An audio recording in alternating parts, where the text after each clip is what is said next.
Hello, welcome back to You've Been Mom Guide. This is Nick. So today we're talking about Snowpiercer, the TV show, not the movie. This TV show is that out, and I'm going to talk about a few things. One, I'll explain to you what Snowpiercer is. Two, I'll explain to you why Snowpiercer is a cool show, but I think the concept of it is really dumb.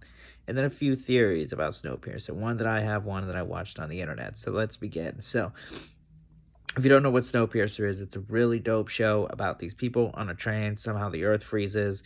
So this dude named Wilfred puts all these rich people and regular people in a train. There's first class, it's got all the rich, wealthy people who invested. Second class, I don't know, just, I guess, everybody else, the middle class, just like just regular people. And then third class. And what's interesting, I just found out about third class, spoilers, by the way, is that it's the people, they run and maintain the train. They're like the mechanics and stuff. They're the engineers, stuff like that. And then there's the tail. And the tail of these people just jumped on the train. Mr. Wilfred, that's the guy who runs the train, if you ever seen the movie, is pissed. Spoiler for that, is pissed. So he was gonna like kick him off the train, but something stopped him. I can't remember why. And so the tail, some of the people from the tail, like there's this kid from the tail, which is going to tie into my theory later, got to leave the tail and become a, mechanic or something like that. And so that's like the thing about the show. And the show concept is really cool. I like it. There's this guy named Leighton. He becomes a detective investigating this murder of this girl named Nikki on this drug, and it's the drug from the movie, and that's really cool. That's a cool tie-in, and so he ends up leaving the town. The kid ends up getting a job, and so it's really cool. It's a really cool world. The thing about the world is that, like, okay, of all the things you could have put people on in the apocalypse, it had to be a train going around the world. So one, what about oceans? Like, does it just go over North America, going from Canada down to whatever it's the bottom of South America? God, you're dumb, you all are probably saying. And then back up into the States and then just circles around that thing? Like, or does it somehow go over the ocean, which would be impossible? Or what does it do? One, so how does that happen? Ooh, I hope that doesn't affect me. I have my finger over the speaker part of the phone. God, that's gonna suck. And so one, that's the thing. And two, like, did anybody else think of like other stuff? Like wasn't somebody did nobody else think like, hey, no, wait a minute. Let's put huge vaults, I know, stolen from nuclear blowy uppy game. Fallout, sorry.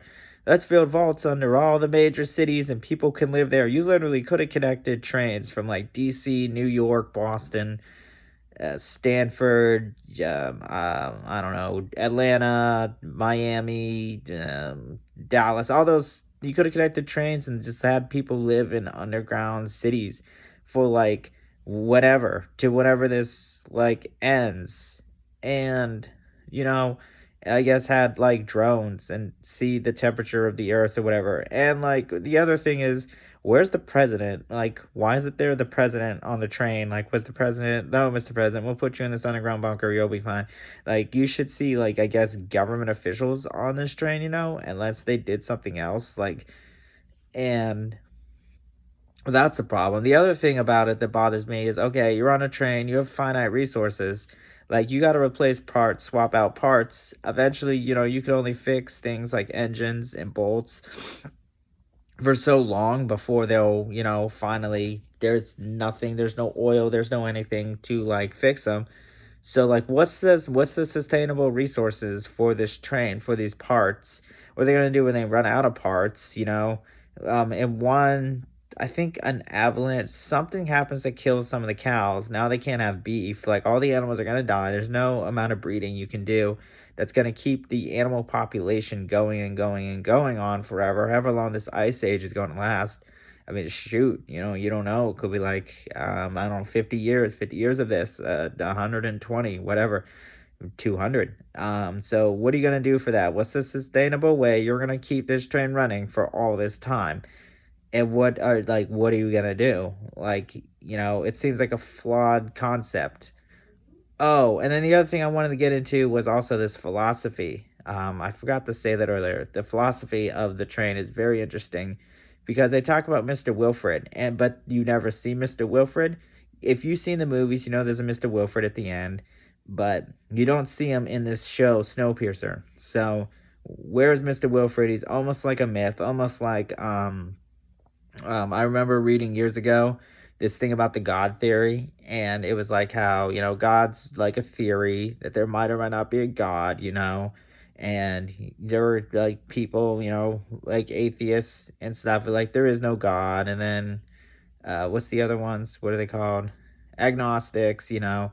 So you got these people, and like now it's like, you know, there's all these myths of gods, like the Egyptian gods, the Greek gods, the Jewish god. You know, no offense is meant by any of this, by the way. I'm just am saying, like in a mythological way, you know, you have all these stories about a god. So Mr. Wilfred is treated almost like a god, almost like a deity, like he doesn't exist.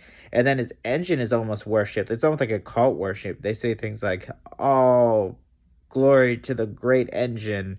I serve the great engine." Like it's almost like you know, if you ever read anything from like the Cold War, you know, I served the Soviet Union, I served the great engine, you know, that's kind of like that whole kind of brainwashing thing, and how they worship this engine as if it's like a deity or a god. Like, oh, the engine will provide, the engine will decide. This one girl's in court for something, and she's like, the engine will prove to Mr. Wilfred I'm innocent, and the engine will like provide whatever, something like that. So like the mythology behind this, and Mr. Wilfred being almost like a deity,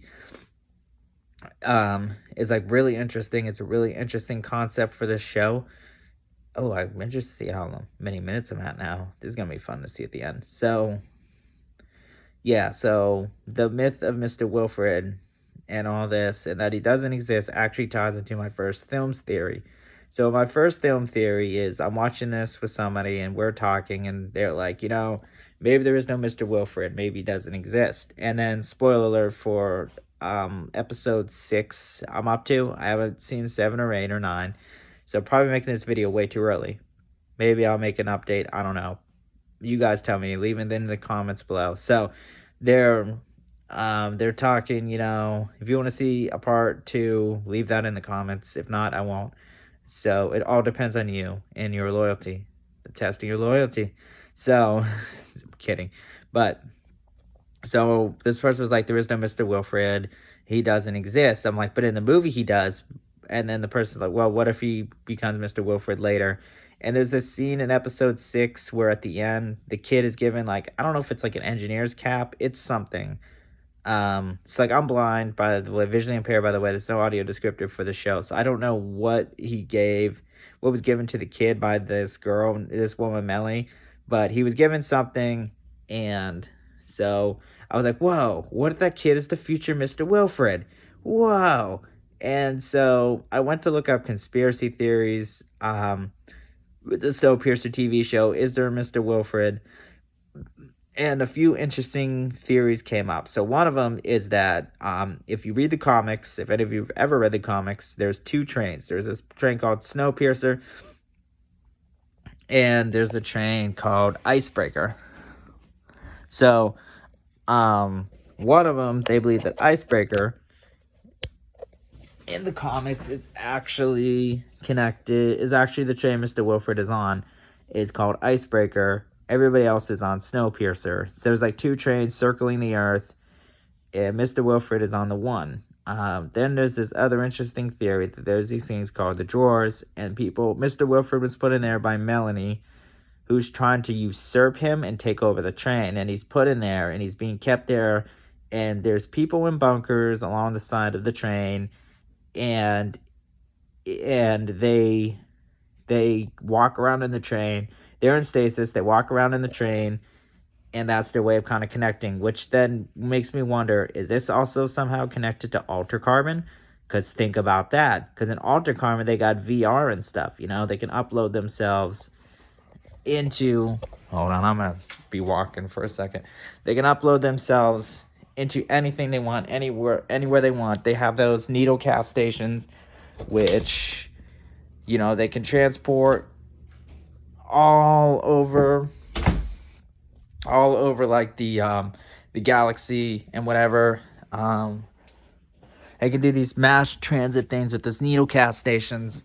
And so I'm wondering, like, what if Snowpiercer is somehow a tie-in into Alter Carbon. You know, what if that's where the world we know from Alter Carbon came from, and that was like the predecessor? Is that the word for it? To the world of Alter Carbon. I'm like, whoa, what? That's a thing. That'd be dank. And you know, so that could tie into something else, into a bigger universe. You know, and then there's the theory, and I don't remember how this works, that Snowpiercer is a sequel to Charlie and the Chocolate Factory. The Chocolate Factory dude, oh, Willy Wonka, duh. Um, some built this train. He was wacky. He had other stuff going on at the factory. So all this stuff, all these theories tie into Snowpiercer, and it's a great show. Go check it out. It's on TNT. I'm done plugging that. If you like what I do, hit that like button. And please comment down below if you want there to be more to this. Want me to talk about more of this, more of this. You decide. You guys decide. All right. Thanks for watching.